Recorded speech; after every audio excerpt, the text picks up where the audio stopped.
Karalamu Shinaralamu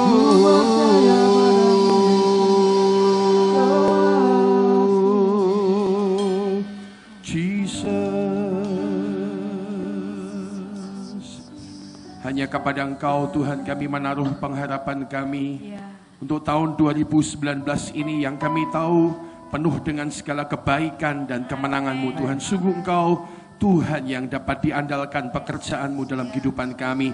Terima kasih Tuhan, Tuhan terus mengerti bahwa Roh Kuduslah yang akan memberikan kehidupan kepada ibadah ini. Karena itu kami terus menyerahkan benih daripada firman-Mu ke dalam tangan penabur sejati, yaitu Roh Kudus. Kau menjadikan tanah hati dan pikiran kami menjadi tanah hati dan pikiran yang subur untuk setiap kebenaran firman-Mu. Berbicaralah kepada kami oleh karena pekerjaan-Mu Tuhan, sebab kami ini siap mendengar. Hanya di dalam nama Yesus Kristus kami ucap syukur dan berdoa. Sekali lagi kita beri tepuk tangan kepada Yesus Kristus, kita ucap syukur sama-sama, kita katakan amin. Puji Tuhan. Silakan duduk saudara sekalian. Selamat sore semua, shalom.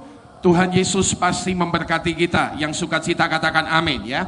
Selamat memasuki tahun 2019 di dalam berkat Tuhan. Dan saudara sekalian, ada 12 bulan yang penuh kebaikan Tuhan yang siap untuk Anda dan saya jalani. Dan kita harus mempersiapkan perjalanan ini dengan sebaik-baiknya, sehingga tahun 2019 ini menjadi sesuatu yang sangat bermanfaat dalam hidup Anda dan hidup saya. Dan saudara sekalian, supaya kita bisa menikmati, saudara sekalian, 2019 kita dalam segala kebaikan Tuhan. Itulah sebabnya mulai waktu ini kita akan belajar sesuatu tentang life innovation. Tahun 2019 ini saudara sekalian kita akan punya tema besar, yaitu tentang life innovation atau inovasi kehidupan. Kalau Anda memasuki tahun 2018 yang lalu, tema kita masih ada di depan, Jesus at the Center. Tahun ini kita akan masuk saudara sekalian dengan tema yang baru, yaitu life innovation, inovasi kehidupan. Saudara sekalian, apa yang Tuhan taruh di hati saya adalah sepanjang 2019 nanti mengajak Anda dalam satu perjalanan untuk kehidupan yang terus mengalami inovasi dalam Tuhan. Saya sudah mulai menyampaikan khotbah ini tanggal 30 Desember yang lalu, dan mungkin beberapa di antara saudara sekalian belum hadir pada waktu itu, maka hari ini kita akan bersama-sama merenungkannya lagi, saudara, sedikit mengulas dari awal. Nah, saudara-saudara sekalian, satu ayat firman Tuhan dalam Kejadian pasal 2 ayat 15, kita akan baca bersama sore ini. Mari Bapak Ibu, saudara-saudara sekalian, Bethel area sore, kita baca dengan suara mantap saudara sekalian. Kejadian 2 ayat 15, kita baca 2, 3. Tuhan Allah mengambil manusia itu dan menempatkannya dalam Taman Eden untuk mengusahakan dan memelihara taman itu. Sekali lagi kita baca 2, 3. Tuhan Allah mengambil manusia itu dan menempatkannya dalam Taman Eden untuk mengusahakan dan memelihara taman itu. Nah, saudara sekalian, dari ayat ini kita belajar ketika Taman Eden diciptakan, saudara sekalian, maka Tuhan mengambil Adam dan Hawa, dan Alkitab berkata Tuhan menempatkan mereka di sana. Untuk apa, saudara sekalian? Menempatkan untuk ada dua hal. Mengusahakan dan memelihara taman itu. Mengusahakan dan memelihara taman itu. Saudara sekalian, Tuhan tidak mau berkat Taman Eden yang diterima oleh Adam dan Hawa sekedar diterima saja.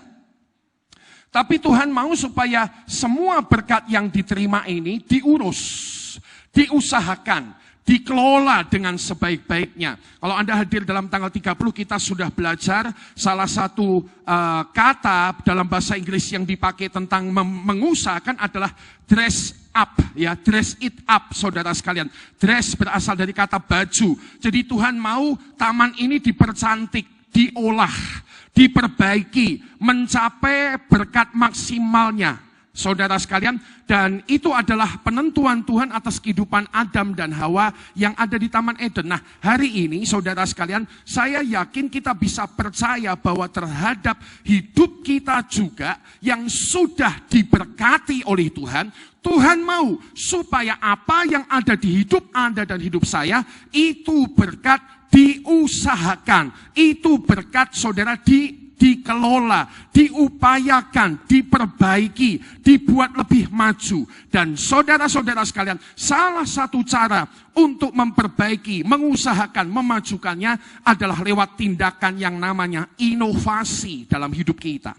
Nah, apakah itu inovasi? Mari tangkap sekali lagi bersama-sama saudara sekalian. Inovasi, saudara sekalian, terjemahannya ada demikian atau definisinya demikian. Inovasi adalah saudara-saudara sekalian sebuah proses, ya, proses hasil pengembangan pemanfaatan, atau inovasi adalah proses mobilisasi. Mobilisasi itu kira-kira penyatuan saudara sekalian, pengetahuan, keterampilan, dan pengalaman untuk menciptakan atau memperbaiki produk. Produk itu bisa barang atau jasa, atau memperbaiki proses atau sistem yang baru, di mana ketika itu dilakukan nanti memberikan nilai yang berarti atau nilai yang signifikan. Sekali lagi, apakah inovasi itu? Inovasi itu adalah proses hasil pengembangan pemanfaatan atau proses pemobilisasian pengetahuan, keterampilan, pengalaman. Jadi tidak hanya satu item tapi ada 2-3 item yang lain. Untuk apa? Untuk menciptakan atau untuk memperbaiki. Apa yang diperbaiki? Produk, bisa barang, jasa, proses, sistem yang baru, di mana nanti ketika kita memperbaikinya itu akan memberikan nilai tambah yang berarti atau signifikan. Jadi saudara sekalian, ketika kita merenungkan kata inovasi, ada 3 hal yang harus kita tangkap. Yang pertama, inovasi itu adalah proses. Katakan bersama dengan saya, proses. 2, 3, proses. Inovasi itu satu proses. Tidak terjadi dengan cepat, itu butuh satu perjalanan, itu butuh saudara sekalian satu jangka waktu, sebuah pengaturan tertentu. Proses apa? Menciptakan, memperbaiki. Proses menciptakan, proses memperbaiki. Sehingga sesuatu dalam hidup Anda menjadi lebih berarti. Sesuatu dalam hidup kita menjadi lebih berarti. Nah, saudara sekalian, saya belajar lagi dan memahami bahwa Tuhan itu telah memberkati kita. Yang setuju katakan amin, saudara sekalian. Minimal ada 6 bentuk berkat Tuhan di hidup Anda dan saya. Ada bentuk berkat keluarga, ada bentuk berkat kerohanian, ada bentuk kesehatan, pekerjaan, keuangan, intelektualitas. Tuhan sudah memberkati kita dengan berkat-berkat ini. Dan saudara sekalian, apa yang dapat kita yakin dan percaya dengan segala berkat ini, Tuhan mau kita lakukan inovasi. Tuhan mau kita lakukan prosesnya untuk menciptakan dan memperbaiki, supaya sesuatu berkat yang diserahkan dalam hidup Anda dan saya ini menjadi berarti. Kenapa ini menjadi sesuatu yang penting? Sebab saudara sekalian, ada orang-orang yang dengan berkat-berkat ini, mereka tidak menikmati keindahannya, mereka tidak menikmati kemaksimalannya. Beberapa keluarga sedang hancur, pecah, dan terus mengalami kesulitan dalam hidup keluarga mereka. Beberapa suami istri seperti sedang naik angkota atau bis umum yang hanya menunggu tempat sampai di tempatnya, dan setelah itu dia pikirkan selesai. Apa yang dipikirkan beberapa suami ini adalah, atau istri ini adalah, bahwa ya sudahlah, semua dijalani apa adanya, sedikit ditahan-tahan, sedikit diempet-empet rasa sakitnya, ya. Nanti semua akan bubar. Kapan? Kalau salah satu dari kami akan mati, tinggal dia lebih dulu mati atau saya mati. Beberapa keluarga sedang menjalaninya, saudara, dengan susah payah, dengan pergumulan yang seharusnya Tuhan tidak berpikir demikian. Beberapa orang dengan kerohaniannya, saudara sekalian, tidak sedang bertumbuh, kosong, sedang turun. Beberapa orang dengan pekerjaannya, saudara sekalian, sedang sebetulnya nggak puas. Saya ketemu beberapa orang yang dalam minggu ini memulai, apa itu namanya, babak baru dalam hidupnya. Melalui apa? Punya pekerjaan baru. Di umur berapa? 40 tahun. Mungkin betul juga ya yang dikatakan orang Inggris itu, life begin at 40. Life begin at 40. Saya ketemu seseorang dalam minggu ini, saudara sekalian, kalau secara keuangan dia kelihatannya cukuplah buat pekerjaannya, buat hidupnya, buat hidup keluarganya, secara keuangan cukup. Tidak berlebih, tapi cukup. Nah, dia bilang sama saya gini, tapi Pak, saya kerja, duitnya cukup, Tapi hati saya nggak cocok. Karena saya sedang mengerjakan sesuatu yang tidak seperti Tuhan inginkan. Jadi duitnya cukup, tapi hatinya kosong. Duitnya cukup, hatinya kosong. Dan dia sedang merundingkan untuk pindah ke sebuah situasi pekerjaan yang mungkin duitnya akan kurang setengah dari tempat kerjanya sekarang. Perhatikan, duitnya bisa kurang dari setengah dari tempat kerjanya sekarang, tapi kemungkinan hatinya lebih puas di sana. Dan ini orang mau memulai perjalanan ini dalam usia 40 tahun, 2019 ini. Saudara, jangan sampai seperti itu hidupmu. Duitmu cukup di pekerjaan, tapi sebetulnya engkau sedang menjalankan sesuatu yang bukan persis seperti engkau. Sesuatu yang bukan persis seperti engkau. Engkau sedang menjalankan sesuatu yang kau kerjakan hari demi hari, tetapi Anda tidak sedang menikmatinya di dalam hatimu. Saudara sekalian, ketika kita tidak mencapai semua seperti yang Tuhan inginkan bagi Anda, inilah waktunya untuk life innovation, inovasi kehidupan. Saudara sekalian, gambaran inovasi adalah seperti yang lampu itu ya. Sekali lagi saya jelaskan bahwa kita punya bola lampu. 4 bola lampu di samping kiri kanan adalah model yang lama. Sampai kemudian ada yang di tengah sebagai satu inovasi. Sama-sama lampu pijar, sama-sama mungkin bola lampu. Saudara sekalian, tetapi inovasinya ada. Bentuknya berbeda, wattnya kecil, menghasilkan saudara sekalian penyinaran yang sama besarnya. Bahkan lebih besar dari keempat yang ada di sampingnya. Itu contoh inovasi.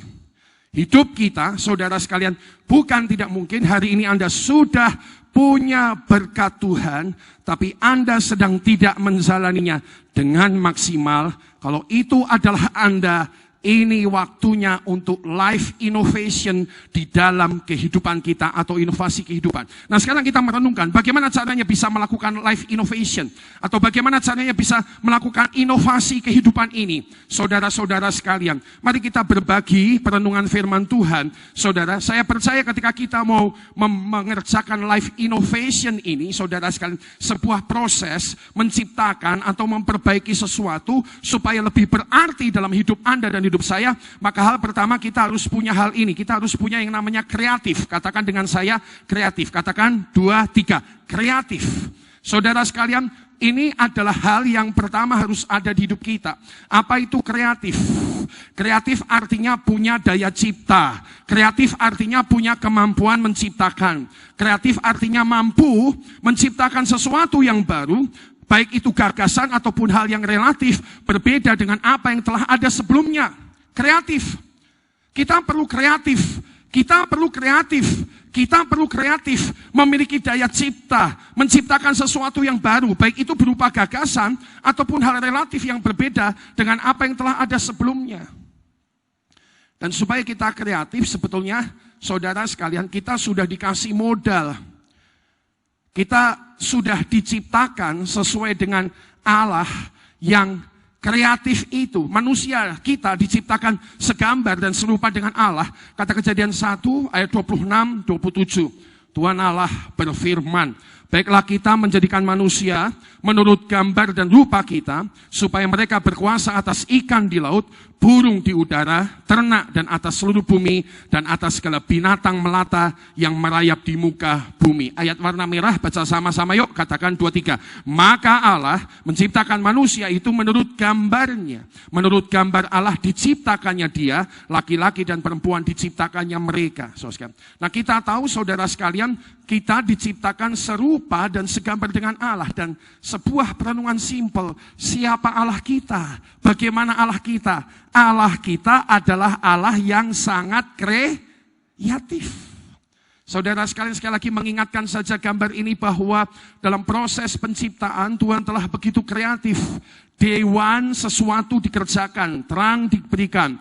Day 2 cakrawala dikerjakan. Day 3 hari ketiga, dry land and plants, tanah dikeringkan, tumbuhan ditumbuhkan. Ya, kemudian sun, moon, stars, hari keempat penerang, benda-benda penerang di langit. Ya, sea, flying creatures, saudara sekalian, lautan dan binatang-binatang di udara. Hari kelima, hari keenam, saudara sekalian, binatang daratan dan manusia. Setiap hari di tangan Allah ada sebuah progres. Setiap hari di tangan Tuhan ada sebuah kemajuan. Setiap hari di tangan Tuhan ada sesuatu inovasi yang terjadi.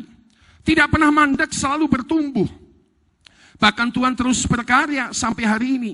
Lihatlah bagaimana ketika kita dilahirkan, saudara sekalian. Selalu ada yang kreatif. Kayaknya singer kita tadi, si kembar lagi ya. Itu. Tadi nggak tahu jejer apa enggak. Itu kan kembar tuh, Tata sama Titi. Ya. Dari kecil, dari yang nanya ibu itu ya, Tata Titi. Dulu kalau sekali lagi saya kenalan sama mereka, saya harus siapa Tata, siapa Titi. Harus nanya, kamu yang siapa? Tata, kamu yang siapa? Titi. Tapi perlahan tapi pasti saya mulai mengenali. Ada sekembar-kembarnya mereka, ada perbedaan. Ya, kita punya Riko dan Niko di sini, si kembar yang lain. Beberapa anak kembar di sini. Ya, kalau saya lihat mereka sekarang, saya mulai bisa mendefinisi. Apalagi ketika mereka bertumbuh besar, ya mungkin waktu kecilnya saudara sekalian similar, hampir sama, tapi ketika besar dalam kekreatifan Allah mereka pasti beda. Belum lagi kalau wajahnya kelihatan persis, sifat karakter pasti beda, nggak bisa sama. Saudara sekalian, sidik jari itu ada ratusan miliar, maksud saya ada miliaran, selalu beda. Ya, makanya kalau kita ini cukup terdeteksi di Indonesia sidik jari dan apa ini namanya kerangka gigi kita, mohon maaf, orang meninggal itu bisa diidentifikasi ya, walaupun mohon sudah kebakar, sudah busuk, sudah hancur, mereka tetap bisa dilacak asal datanya ada berdasarkan sidik jari dan saudara sekalian apa namanya sidik kerangka giginya, kira-kira demikian. Itu ada miliaran dan selalu bisa didefinisi asal ada datanya. Itu ada miliaran dan selalu bisa didefinisi. Apa yang terjadi? Allah kita sangat kreatif. Dan kita yang diciptakan serupa dengan segambar Allah, seharusnya kita juga menjadi manusia-manusia yang kreatif. Yang sukacita katakan amin, saudara sekalian. Video 1 menit 33 detik. Sedikit melihat kreatif. Di style sekarang ya, anak-anak, 2, 3. Video umum saja, bukan sesuatu yang sangat spesial. Tapi Anda bisa sekarang ketemukan lewat pemantik api seperti ini. Ada orang kreatif, utak-atik, punya ide, inovasi, pikiran dijalankan, saudara sekalian, sehingga bisa menciptakan pemantik kompor gas. Bagaimana prosesnya? Kira-kira ini.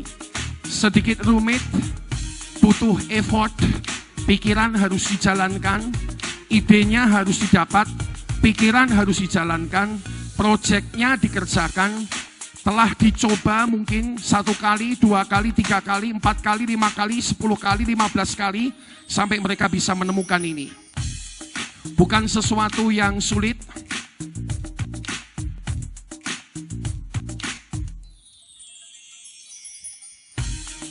Simple saja.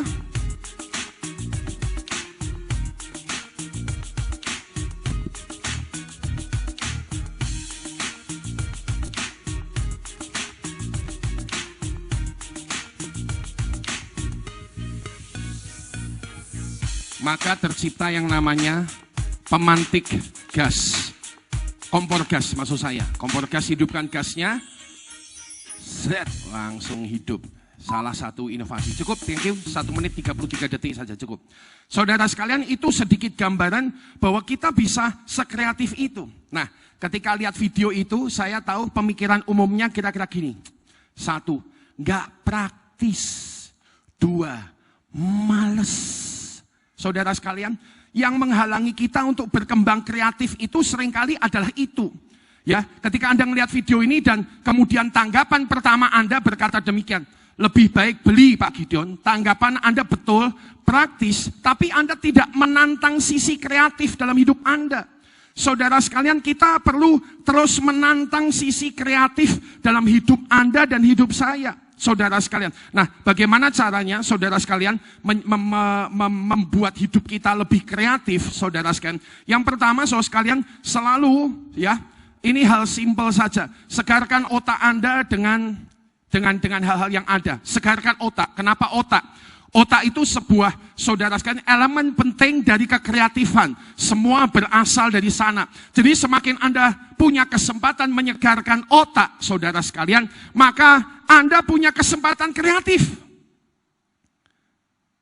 Dan tahukah Anda bahwa otak kita orang Indonesia itu harganya sangat mahal, saudara sekalian. Satu kali ada orang mau transplantasi otak dan kemudian dia pergi, dia ketemu saudara sekalian orang yang jual otak. Ditawarkan, ini otaknya orang Amerika harganya $10.000.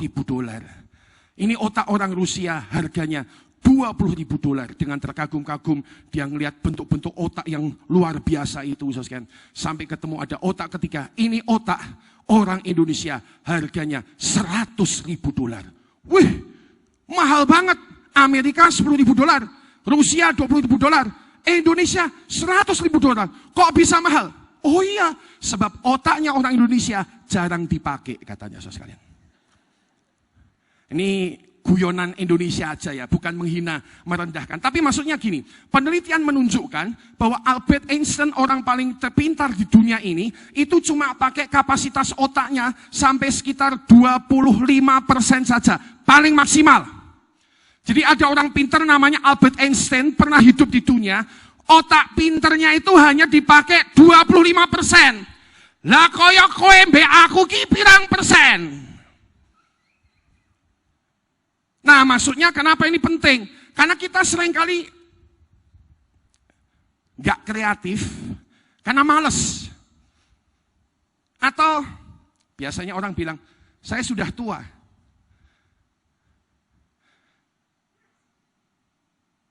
Kalau Anda mau tahu, saudara sekalian, saya tahu orang-orang tua itu bisa sangat kreatif. Bisa sangat kreatif.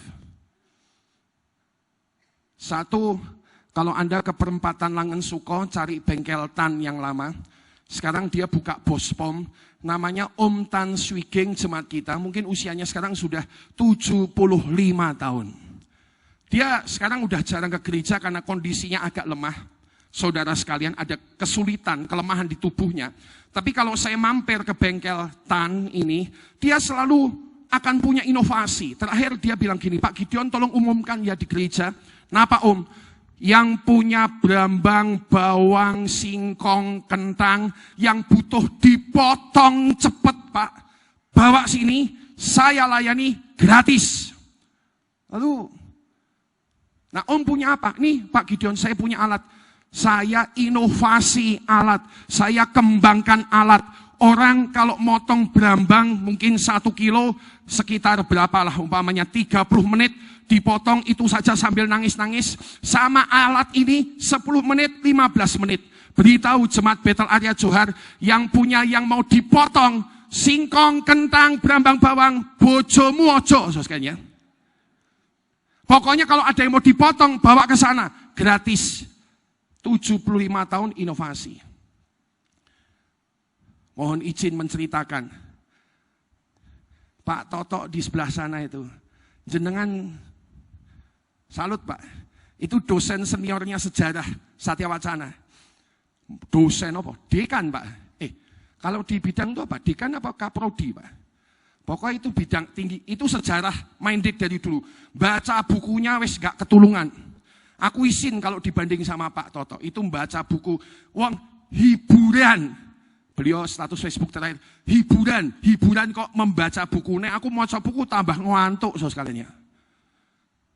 Dok, sepanjang hidup mengerjakan sejarah. Tahun ini tiba-tiba bisa ngajar teologi. Itu kan kalau di bidang ilmu kan tadinya udah di sini, terus pindah ke sebelah sana alirannya. Itu pasti bukan hal yang mudah.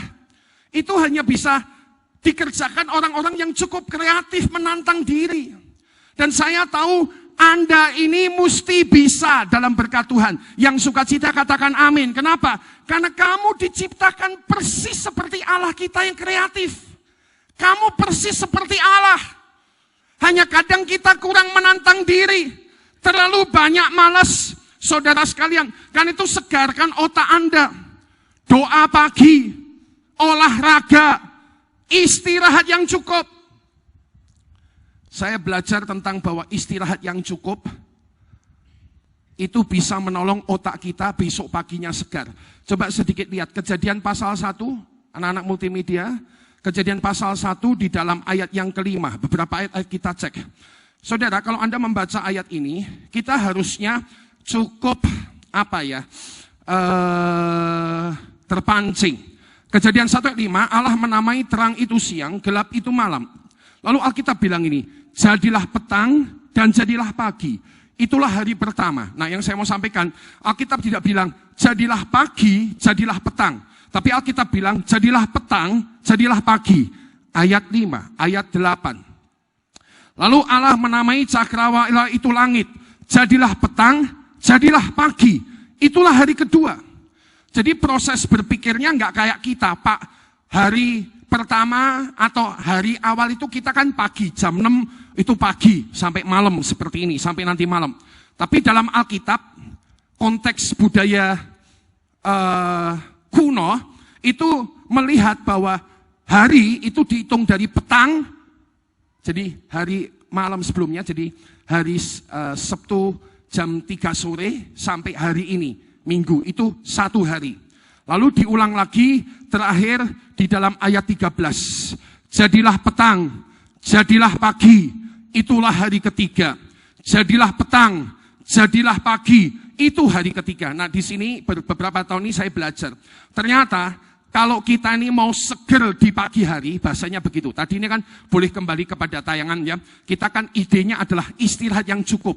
Kalau kita mau seger, saudara sekalian, kalau kita mau seger dengan pemikiran, dengan otak kita, saudara sekalian, maka saudara sekalian Anda harus mulai mempersiapkannya sejak petang hari kemarin. Maksudnya istirahatnya cukup. Kalau tidurmu cukup, kamu besok pagi bangun otaknya seger. Tidur itu ternyata menurut penelitian minimal 6 jam. Orang nggak tidur 6 jam itu situasinya beda. Stresnya tinggi, tekanannya tinggi. Saudara, saya seringkali mengalami di hidup, kalau saya malam pas nggak bisa tidur, ya, saudara, padahal saya udah siapkan waktu cukup, lalu nggak bisa tidur, bangun pagi, saudara sekalian ya. Rasanya nggak seger. Beberapa teman-teman saya di sini juga ngomong, saya malam tidur cepat Pak Gideon. Besok pagi bangun pagi, mulai kerja seger, saudara sekalian. Apa yang terjadi? Istirahat cukup, menyegarkan otak kita, dan inilah titik kreatifnya sedang disiapkan. Ya, apalagi kalau Anda punya kesempatan doa, wah itu saya belajar menemukan bahwa ini kesempatan kreatif paling bagus, doa di pagi hari. Ya, ayah saya dulu ngajari kalau sembahyang bawa catatan. Sembahyang bawa catatan, mau sembahyang apa mau nyatet Pak? Saya bilang, oh lu lihat aja sendiri. Dan betul, waktu saya sembahyang pagi, itu pikiran-pikiran yang menyelesaikan masalah itu bisa timbul. Tek, tek, tek, tek. Nah itu kalau nggak dicatat, hilang momentum, lupa. Pilihannya 2, antara mengingat-ingat itu terus waktu sembahyang yang mengakibatkan kita nggak bisa konsentrasi doa kepada Tuhan, atau melupakannya dan kita kehilangan ide-ide bagus dan kreatif. Jadi daripada kehilangan salah satu dari keduanya, ini yang saya kerjakan. Setiap kali ada pop up, langsung saya catat pakai iPad, catat nanti begini, nanti begitu, ini begini, ini begitu, ini begitu. Selesai, saudara singkirkan, lalu mulai fokus lagi kepada Tuhan. Punya doa yang bermakna, saudara, otaknya segar, bisa menyelesaikan banyak hal di hidup kita. Coba. Yang kedua, saudara sekalian, kalau kita mau kreatif, tentu ini sesuatu yang sederhana. Lakukan hal yang beda setiap hari. Terus, ya, lakukan hal yang beda setiap hari. Mungkin pekerjaannya, saudara sekalian, jangan gampang ganti-ganti juga, karena itu kan berhubungan dengan saudara sekalian nafkah kehidupan Anda. Tetapi, saudara, kekreatifannya ditantang. Pakai jam biasa tangan kiri, letakkan tangan kanan. Cincin biasa di kanan, nanti pindahkan ke kiri, saudara sekalian. Lalu lakukan hal yang berbeda. Kalau perjalanan pulang biasanya pulang masuk gang 1, pulang masuk gang 1. Bagaimana kalau pulang masuk gang 2? Bagaimana kalau pulang masuk gang 3? Bagaimana kalau pulang masuk gang 4? Saya cukup sering melakukan itu karena Perumda Karangalit itu jalan utama gang 1, 2, 3, 4. Kalau saya udah mulai rutin gang 1, ya, gang 1, saya mulai mikir, harus tak tantang nih, masuk gang 3, masuk gang 4, pulang lewat kuburan di belakang rumah, ya, pulang dari bawah, pulang dari atas, ada banyak jalan menuju rumah. Intinya ketika Anda menantang diri sekecil itu saja, Anda sudah mulai seperti ngasah pisau kreatif dalam otak Anda. Jadi Anda kalau menyelesaikan masalah, saudara sekalian alternatifnya banyak, ada A, ada B, ada C, A, ada A1, A2, A3, Anda bisa punya kreativitas yang besar karena Anda melatih diri Anda. Dan saudara sekalian ketika Anda membawa ini kepada hidupmu, berkat Tuhan yang ada di hidupmu, maka engkau akan bisa cukup kreatif dengan keluargamu. Anda bisa cukup kreatif dengan kesehatanmu. Anda bisa cukup kreatif dengan keuanganmu. Beberapa orang dengan keuangannya gitu saja. Terus muter dalam masalah. Seharusnya kalau mereka cukup kreatif, mereka bisa lakukan sesuatu dengan keuangan mereka, sesuatu dengan pekerjaan, dengan kerohanian. Intinya ketika kita mau lakukan inovasi, hal pertama yang dibutuhkan untuk inovasi adalah sebuah kekreatifan. Kedua, saudara sekalian, apa yang dibutuhkan untuk inovasi? Yang dibutuhkan untuk inovasi adalah merencanakan inovasinya. Itu perlu direncanakan. Kalau Anda tidak merencanakan, ini yang akan terjadi. Tahu-tahu, sudah bulan Agustus. Tahu-tahu, sudah bulan Oktober. Tahu-tahu, udah bulan Desember. Mau tahun baru lagi. Nanti tahun baru lagi, karena tidak ada planning, Anda akan jalani hidup yang sama. Hidup yang tidak inovatif. Hidup yang tidak berkembang di titik-titik yang Tuhan sudah serahkan dalam hidup Anda. Saudara sekalian, Amsal 24 ayat 6 berkata, Betel Arya sore, baca yuk bersama. Katakan 2, 3. Karena hanya dengan perencanaan engkau dapat berperang dan kemenangan tergantung pada penasihat yang banyak. Perencanaan sesuatu yang sederhana tapi penting. Saudara sekalian, Anda sudah tahu ini, saya hanya mungkin mengingatkan saja. Sekali lagi diingatkan bahwa failing to plan is planning to fail. Waktu kita gagal membuat rencana, sebetulnya kita sedang merencanakan sebuah kegagalan dalam hidup kita. Saudara, sesimpel itu, tapi ini penting. Sekali lagi ada banyak orang dengan keluarga, kesehatan dan apapun di hidupnya tidak ada inovasi, karena mereka tidak pernah betul-betul merencanakan. Mereka membayangkan, akhir tahun mungkin nyanyi, la la la la la la la la la la. Kalau dulu nyanyinya apa? Sudah tiba saatnya kita akan perpisahan, nyanyi-nyanyi. Tahun baru meletuskan mercon, happy hooray. Setelah itu tidur, jalani hidup biasa lagi. Nggak ada sesuatu yang berubah. Saudara sekalian, nggak heran, beberapa hidup sangat boring. Beberapa pernikahan sangat membosankan setengah mati. Pasangan-pasangan sudah berpikir berpisah, yang mempertahankan hanya begini, anak-anak. Saya Pak, kalau nggak lihat anak-anak sudah pisah. Berapa banyak ada omongan kayak gitu. Hidup pernikahan kok bisa boring. Padahal Anda didesain untuk 40-50 tahun ke depan. Saudara sekalian, di pernikahanmu, pernikahan satu kali seumur hidup itu didesain untuk seumur hidup. Sampai maut memisahkan kita berdua. Nah Anda sekarang sedang bosan dengan pernikahanmu. Waduh, saudara sekalian, menyedihkan sekali. Jadi kalau kita gagal untuk merencanakan, maka jelas kita sedang merencanakan sebuah kegagalan dalam hidup kita. Karena itu kita perlu memang terus belajar membuat perencanaan, ya. Saudara sekalian, ini caranya, sharing saja. Tinjau, tentukan area inovasimu, ya. Ini khotbah sekali lagi membutuhkan, mumpung awal tahun, masih 6 Januari, besok baru 7 Januari, membutuhkan Anda duduk, meninjau, menentukan area inovasimu, keluarga, kerohanian, kesehatan, pekerjaan, keuangan, intelektualitas. Saudara sekalian, usul saya, kalau mau ideal 66, tapi kayaknya Enggak. Kalau di fakta, usul saya adalah tentukan 1 atau 2 titik di mana tahun ini Anda akan berinovasi. Mungkin itu titik kesehatan. Lagi saya sedang bicarakan sama istri saya. Setelah dia operasi September kemarin, kita udah nggak pernah olahraga sama sekali. Saya mulai bilang, kayaknya kita udah mulai siap olahraga sayang. Ya.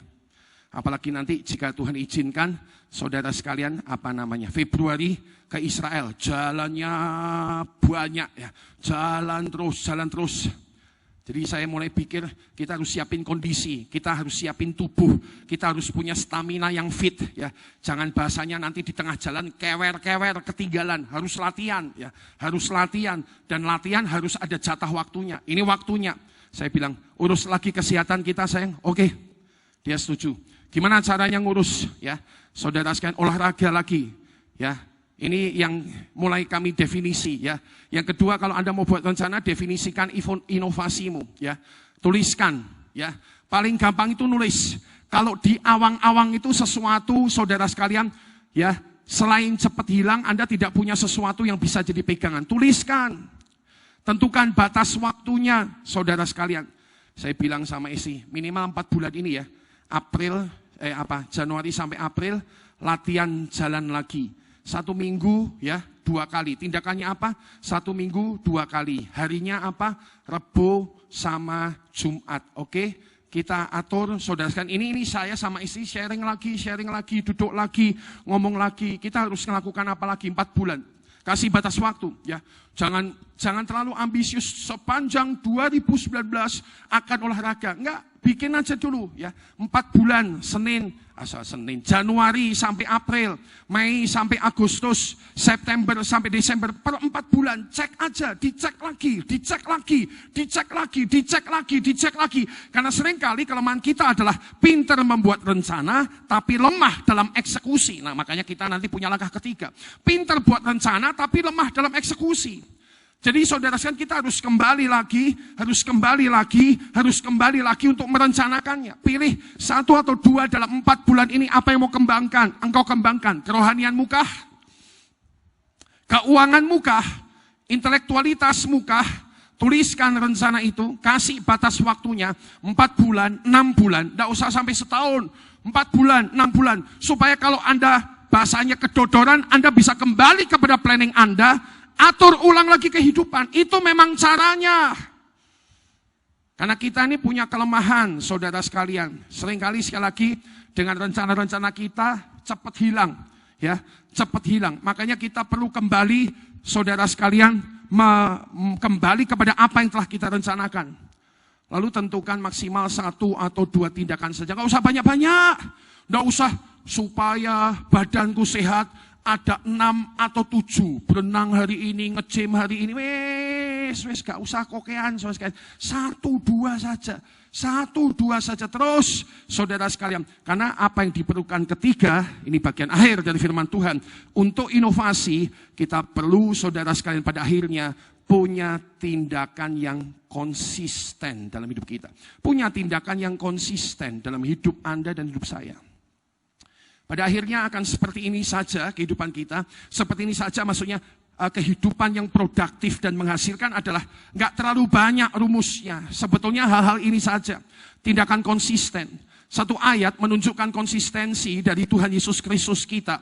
Saudara sekalian, Yesus Kristus tetap sama, baik kemarin maupun hari ini dan sampai selama-lamanya. Ini bukan berarti Yesus tidak inovatif, tetapi Yesus tetap sama dalam kekonsistenan mengasihi hidup Anda, dalam kekonsistenan melepaskan kuasa bagi hidup Anda, bagi hidup saya. Yang bersyukur katakan amin, saudara sekalian. Yesus konsisten dengan kasihnya kepada Anda.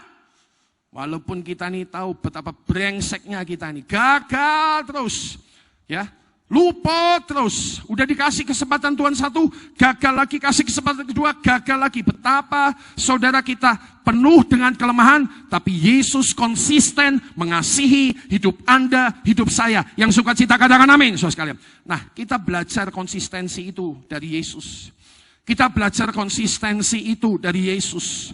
Dan saudara sekalian, agar kita bisa punya tindakan konsistensi seperti Yesus di hidup kita, ada 2 hal terakhir yang akan saya sharingkan terakhir. Ya, bagikan. Yang pertama, Kalau kita mau cukup konsistensi, maka inilah kebenarannya. Bahwa saudara sekalian, success is the sum of small efforts repeated. Ya, apa itu bacanya? Repeat. Ya, jadi saudara, sukses itu sebetulnya adalah hasil dari usaha-usaha kecil yang diulangi. Jadi kata kuncinya adalah kalau mau punya tindakan konsisten, kita memang perlu mulai mengulang. Jadi kalau udah janji nih gampangnya, besok aku doa jam 5 pagi, ini contohnya. Atau aku olahraga, saya tanya sama istri, mau olahraga jam berapa? 5:30, oke, kita set waktu 5:30. Rabu, Jumat minimal. Nah, tapi saudara sekalian, saya sendiri punya area pribadi yang terus saya pengen kembangkan. Ya, doa sudah pasti, baca firman sudah pasti, dan saudara sekalian mengerjakannya saya lebih senang jam 5 pagi. Jadi apa yang terjadi? Hari ini Anda bangun jam 5 pagi, kerjakan baca firman, doa. Besok bangun jam 5 pagi, repeat terus Anda kerjakan. Ada orang yang berkata 21 hari Anda kerjakan terus menerus, ada yang berkata 40 hari Anda kerjakan terus menerus. Intinya repeat, ulang. Tiba-tiba Anda menjadi orang yang mengerjakan itu dengan otomatis di hidup Anda. Tubuh Anda setting waktu. Kita tahu kebenarannya setelah sekian lama kita repeat kebiasaan kita, tubuh kita seperti punya jam. Tubuh kita seperti punya jam. Gak usah pakai alarm, sebelum jam 5 kita udah bangun. Gak usah pakai alarm, sebelum jam 5 kita sudah bangun. Sudah gak bisa tidur karena kita sudah repeat, ulang. Beberapa teman saya yang sudah nggak makan nasi 1 tahun, 2 tahun, 3 tahun, dia bilang gini, waktu saya repeat, nggak makan nasi pagi, nggak makan nasi siang, nggak makan nasi sore, besok paginya nggak makan nasi, besoknya nggak makan nasi, semua orang di sampingnya mungkin heran, nggak makan nasi. Gak lapar, tapi tubuh itu punya caranya sendiri. Waktu Anda gak makan nasi, tubuh langsung bikin shaping di perut Anda menyesuaikan. Anda gak perlu lagi nasi. Karena tubuh menyesuaikan. Semua terjadi karena Anda telah konsisten membentuk kebiasaan. Beberapa bulan ini, sekali lagi dengan Liana, yang saya lihat konsisten untuk kesehatan makannya. Sayur buah. Dulu udah begitu, tapi sekarang lebih konsisten, sayur, buah. Padahal kalau pergi sama keluar kota sama saya, kui panganane enak-enak, saudara. Makanya kalau keluar kota, aku nggak pernah ngejak kamu, saudara. Purbalingga duren, es duren. Purwokerto sate kambing 3 saudara. Sebutkan jalur-jalurnya, saudara kan lumayan lah aku rodok ngerti panganane. Tayu, ya. Sate yekmuh, pati, sego gandul, wah kok khotbah jadi panganan iki piye sasiane. Maksud saya kalau pergi sama saya itu mangannya kebroh di luar kota, dan orang luar kota itu kan kalau kita datang kan mau makan apa Pak Gideon? Tawarannya saya nggak pernah makan yang di restoran, saya bilang yang paling tradisional di kota ini, khas punya kota ini. Itu yang saya mau. Kemarin kita ke kota apa ya? Sampai saya lupa. Beberapa makanan itu betul-betul apa ya? Kelihatan aneh. Maksud saya versinya aneh. Satu daerah sama daerah itu bisa aneh. Ya, sama-sama Blora, Rembang, satenya aja beda. Loh, sekalian nanti kuahnya saja beda, versinya bisa beda. Tapi di tengah-tengah perjalanan pergi yang makannya seperti itu, saya lihat konsistensi dia, sayur, buah. Sekarang saya nggak bisa sembarangan. Kalau saya lagi nyetir keluar kota, kita makan ini ya sayang. Jawaban dia begini, kamu tahu apa yang bisa saya makan? Wah, mateng sayur buah. Entuke pecel meneh. Tapi ya demi mendukung kesehatan istri, pecel pun saudara sekalian kita lalui. Jangan lupa, pecel mbek PTE tetap masuk sosialnya. Pecelnya buat dia, PTE-nya buat saya. Tapi saudara sekalian memang kita lagi Mau umur berapa tuh latihan konsisten lagi, repeat lagi, sampai terus terbentuk kebiasaan lebih baik dalam hidup Anda. Dan yang paling akhir supaya kita punya tindakan konsisten, tidak pernah bisa lepas dari yang namanya mendisiplin diri sendiri. Saudara sekalian, khotbah ini hanya mengingatkan saja. Tapi Anda telah tahu kebenarannya. Bahwa kalau kita tidak mengatur diri seperti ini, maka kita tidak bertahan untuk umur yang panjang. Saudara sekalian, manusia zaman sekarang meninggal dunia dengan lebih cepat. Tapi sebetulnya tidak harus meninggal lebih cepat. Kalau nggak salah WHO sudah mengeluarkan, saudara sekalian, bahwa sampai umur berapa itu? 60 kalau nggak salah ya. Kita masih dalam kategori namanya pemuda. 60 pemuda. Bu Nani masih pemuda, Bu Nani. Kita nih masih pemuda. Pak Toto, kita nih pemuda. Hanya pemuda kawak-kawak. Tapi pemuda, WHO yang mengeluarkan daftarnya. Jadi kalau Anda sudah berpikir, paling sediluk meneh uripku entek, 70. Oh, Anda salah pikir. Bahkan dunia saja sudah merevisi. Apa itu namanya? Umur manusia sudah direvisi. Apa itu? Klasifikasinya. 60 masih pemuda. Gila, gue ini masih pemuda, saudara sekalian ya. Walaupun kalau keluar jenggotnya udah mulai putih-putih kayak kapten ya. Jenggot kita mulai putih-putih kapten. Saudara-saudara sekalian, dunia aja udah mengklasifikasi. Tapi apa yang memang perlu dikerjakan kalau mau umur panjang? Self-disiplinnya ini memang, ini adalah harga yang harus dibayar. Tapi kita tahu kalau kita melakukannya, kita akan menikmati segala kebaikan dari Tuhan. Menutup sharing hari ini, saya mau berkata, 2019 ini adalah 12 bulan yang penuh berkat kebaikan dari Tuhan buat hidup Anda dan saya. Yang suka cita katakan amin, saudara sekalian. Tapi Anda harus tahu, mengerjakan apa yang menjadi bagianmu. Life innovation. Jangan pernah lalui bulan-bulan demi bulan ini tanpa inovasi. Segera duduk, segera tentukan, segera jalani, dan selamat menikmati berkat Tuhan yang sempurna di sepanjang tahun ini. Beri tepuk tangan kepada Yesus Kristus Tuhan kita.